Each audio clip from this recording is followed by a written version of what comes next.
Good morning সকলোকে। এতিয়া আমি যাই আছো বঙাইগাঁৱলৈ। পাঠশালা ব্ৰিজ পাৰ হৈ আছো। অভাৰ ব্ৰিজ পুৰা 6 লাইন, আজিকালি সব ব্ৰিজে 6 লাইন হৈ গ'ল। আমি এতিয়া যাই আছো বঙাইগাঁৱলৈ। এই পিছফালে 6 লাইন হৈ গ'ল, পিছফালে চাওক পুৰা স্পীড যাই আছে 6 লাইন। অলৰেডি আহাতে আমাৰ গাড়ীৰ পামচাৰ হৈ গ'ল, এটা চকা খুলি দিম আৰু এতিয়া উপায় নাই। অলৰেডি হুইল কেপ খোলা হ'ল। এতিয়া মিস্ত্ৰী ভাই টায়াৰটো খুলি আছে, ঢিলা দি আছে আৰু ইফালে ঢিলা দি আছে।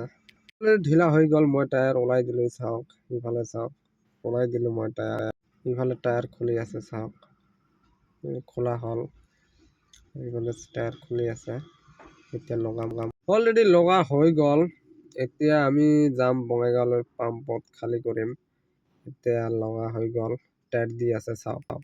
অলৰেডি টাইট হৈ গ'ল। এতিয়া আমি জেকটো ঢিলা দিম। আপোনালোকে যদি জেক উঠাই এইটো আগত চুৰিটো উঠাই ল'ব, সেইটো চাওক।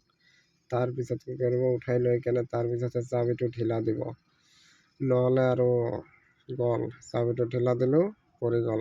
গেছটো ইমান নহয়, লাহে কৰি পৰি গ'ল। এতিয়া আমি যাম। অলৰেডি আমাৰ টায়াৰ লগা হৈ গ'ল। এতিয়া আমি যাম বঙাইগাঁৱলৈ, পাম্পত খালী কৰিব। আজিৰ ভিডিঅ' ইমানে।